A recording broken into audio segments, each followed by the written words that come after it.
project was actually shot in my second year of university, and it's entitled Souviens toi de moi, which translates to English to Remember Me.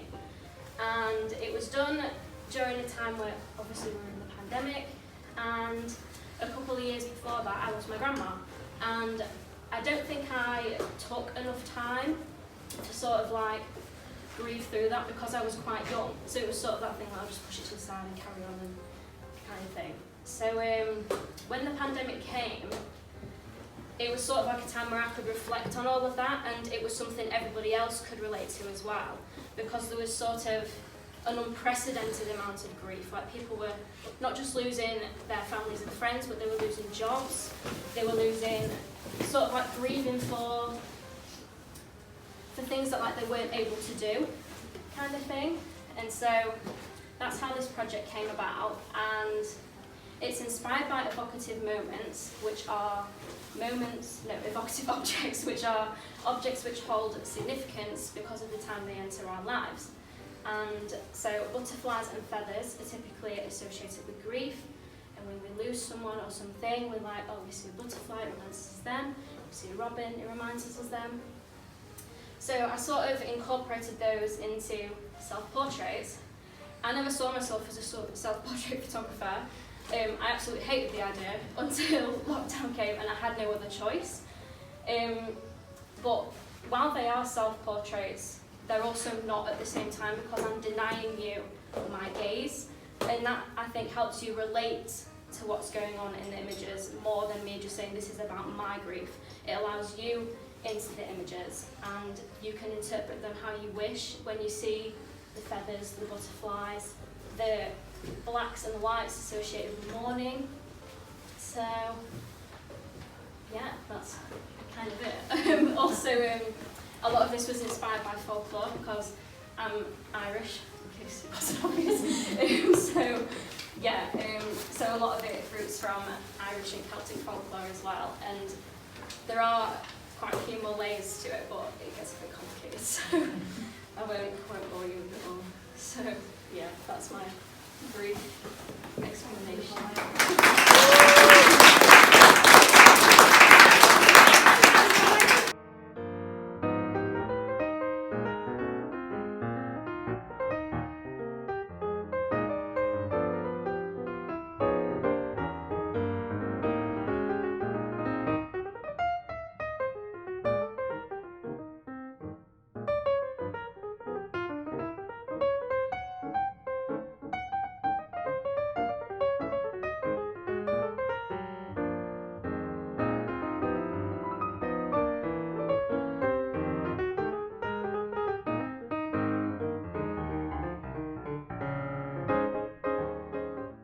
I'm actually doing an MA. I finished my BA last year, but now I'm doing an MA, and I've kind of taken it a lot further, because before, yeah, I'm a bit older than most, I know. But, oh yeah, much older. But yeah, I've completely changed direction, because I've been very figurative, and I've just been showing some portraits that I've done, but I wanted to move away from the figurative. And more into the minute stuff, if you like. I'll start with this one because this is still figurative. I bought these bits of shopping, and it is bits of shopping to make this still live. And it's called Lettuce in Winter, 18,000 miles, because I worked out how many miles this little still life had travelled to my local supermarket, roughly, obviously. And I just thought 18,000 miles, when we're talking about being green, it was ridiculous. So then I kind of fragmented it, and then I painted it absolutely as it was. And then I painted over it and fragmented it, and then covered parts of it in plastic, because that's the world we live in. I painted the plastic. And the irony is, I'm actually painting in plastic paint. I'm painting in acrylics. So there is a big irony, and I'm trying to move away from acrylics. And I looked at natural pigments, but by the time I've shipped them halfway around the world, I'm not winning. And this has been a real tough challenge, really. But I kind of moved even further than that.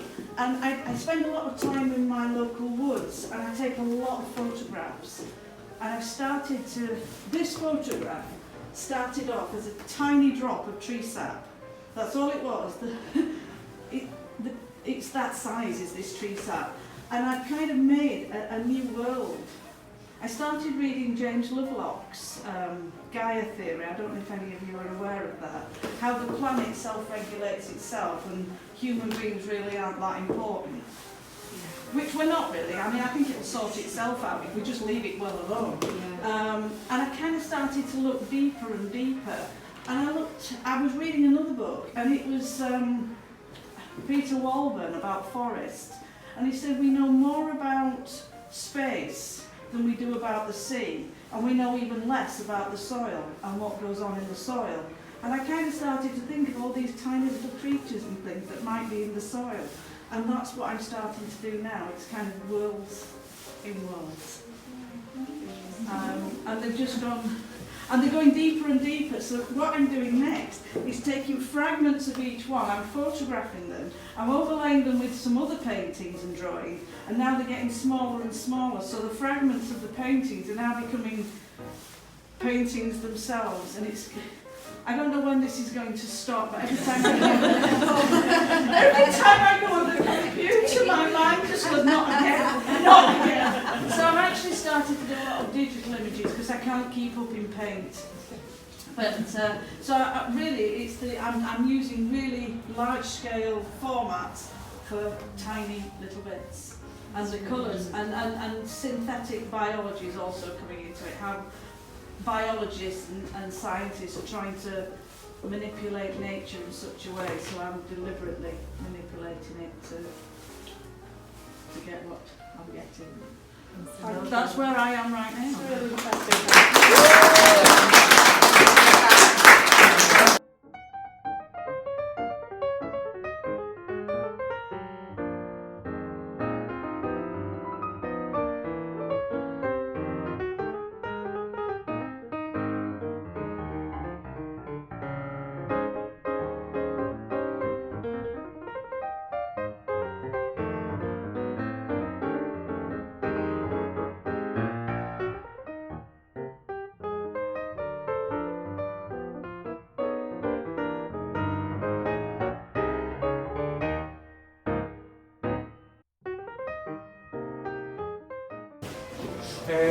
These 5 edited digital photos are mine.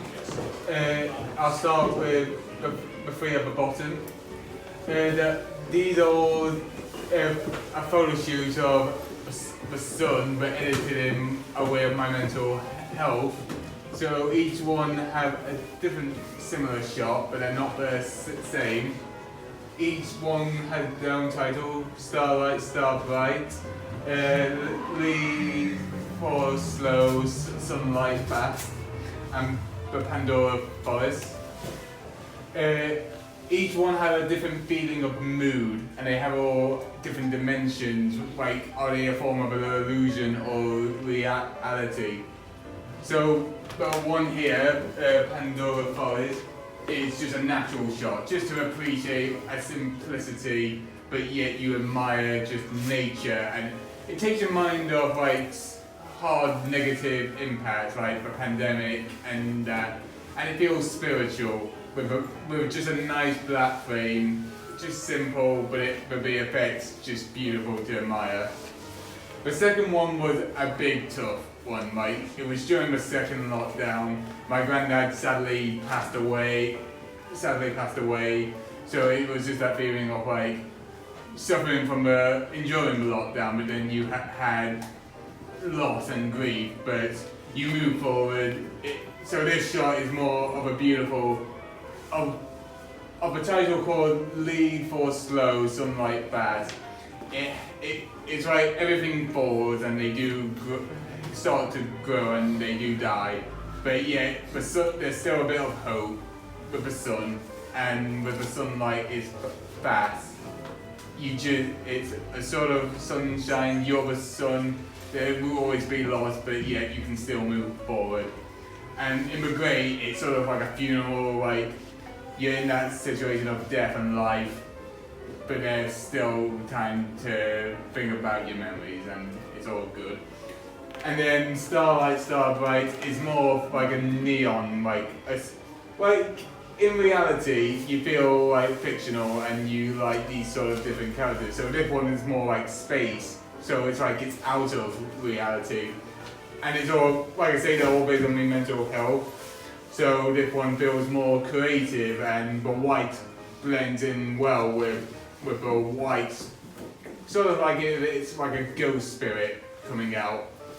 And with the nice background of a blue and pink, it's very vibrant and you easily admire them. Any questions for those three before I go with these two? The last two were during me time at uni. There's the sort of figurative creatures. So all the light and the colour is natural. If you look very carefully behind it, it's actually a projector that is casting light onto the white material, so you get that natural source. And it's only edited slightly where you can see a reflection, so it's like having two phases of identities. And they're based on like these sort of action figures, but as a kid, I grew up with a card game called Yu-Gi-Oh! So they had these like different creatures and figurative characters, and I always admired that when I was growing up. Unfortunately, I had been bullied and that, but I always used these characters to admire and be a better person than what people that wronged me. And with black and white, everything's not always black and white, but you can appreciate what's inside. And I also admire different shapes and the colours, with the green having that sort of will and striking look. It feels intimidating, but yet you can't judge people by how they look. That's why the title is known as No Fear, No Harm. And then people have this sort of schism where they're not too sure who they are, but yet during life they may never find out who they are, but their actions will speak in their identity. There's more I could talk about, but there's not enough time, so just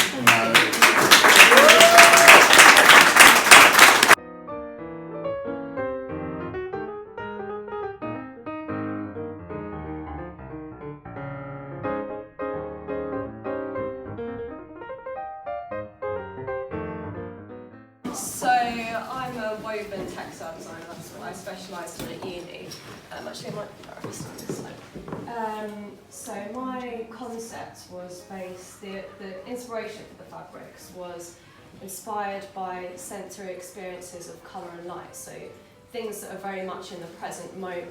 That's quite key, that the presentness of time and the experience of moments. And so then when light shines through the fabric, so if you happen to come close to the fabric, you'll see that there's holes in between the yarns and the fabric, and then when light shines through them, they create this almost galactical imagery, and it's supposed to represent a contrast of our experience of, our human experience of small moments in time, contrasted against the vastness of time, the history of time in space and the universe around us, and being able to cherish and observe the small moments in our lives, because we can appreciate how fleeting they are in the vastness of that. And this piece is called Pale Blue Dot, and that's what the whole series is called as well, because there was a spacecraft called the Voyager 1 which travelled to the outer edges of our solar system, and it's still travelling now. It's gone past our solar system, and it's continuing on to try and give us back more information. But when it got to the edge of the solar system, it turned around and took one final picture of all our planets. But when they received the image, they could hardly see the Earth. It was just this tiny speck of dust, which was called Pale Blue Dot. it represents how fleeting our existence is. Like, it could just be wiped away on that image. Like, you would think it wasn't. It was just like a piece of dust on the paper. And it represents how important it is to consider everything around us, to be more empathetic to the world and to each other, because life is short and it is fleeting, but there's so much beauty in it. And just by looking at things from different perspectives, you see the fabrics and you would just think it was, you know, an abstraction of colour, but when light shone through it, it's a totally different imagery that you create. So yeah, I mean, there's so many layers that go into my concept, but that's sort of the main thread of it. Thank you. That's really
So I am a predominantly self-taught jeweller, working in recycled silver and gold, and I have just finished a degree in classics, so a lot of my work is inspired by ancient history, art, philosophy, architecture. I also have very strong Southeast Asian heritage, so I bring a lot of like the Singaporean heritage into my work as well, more and more, kind of conceptually, and then bringing together like ancient history and Southeast Asian culture. I think they're probably quite kind of like more of the like signature pieces I do. I think if someone, or like if I've had customers or clients or whoever speak about my work, those are the ones that people are kind of drawn to, and I think those are the more, the most probably like original, or like they're quite distinctive. I think as well they really like go back to my roots of making jewellery. For instance, the earrings, I look to a Byzantine design in the News Museum in Berlin, and then the moonstone ring has kind of developed over like years and years of just playing around. I did a foundation in sculpture and ceramics at Bristol School of Art, and then did just a workshop with a jeweller outside of that, and just bought the tools and started making it, and people seem to like it. And I think, but now I'm really like drawn to being able to work with metal and like being able to manipulate something that's so like powerful. It's a really good feeling. So, yeah. I do bespoke and ready to wear, so a lot of the pieces I'll have kind of lines that I'll put out, but I'll often do variations. So for instance, like with the pearls, I also do those earrings with jasper, and kind of custom. But then I think my favourite thing is bespoke work, when people will bring their heirloom pieces to me, or they'll bring something and have, like, bring an idea to the table, they have a purpose, and it's really personal. And I think that allows me a lot more creative freedom as well, so I really enjoy it.